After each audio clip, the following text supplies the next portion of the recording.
We're probably all familiar with cork stoppers, right? But cork, it's a material with multifarious activities, even beyond preserving that perfect glass of wine. Hello, welcome back at Nature Going Smart. This week we give you an insight on cork, which is nothing more than the bark of the oak.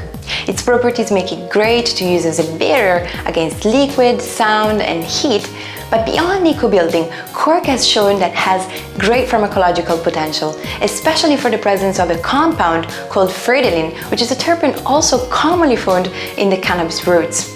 In recent years, Portuguese scientists have shown that compounds present in the acorns and the leaves of the cork oak could be used as a natural alternative to cholinesterase inhibitors, which are the drugs that are now currently used for Alzheimer's disease patients. There is actually a lot to say about this material, and I'm building some of my own apartment with it, and I'm very excited about this material, so I really recommend you go and read the full article at the link below. Here at Nature Going Smart, we believe that knowledge is at the base of consciousness, so that we can become aware of individual choices that can drive us towards global changes.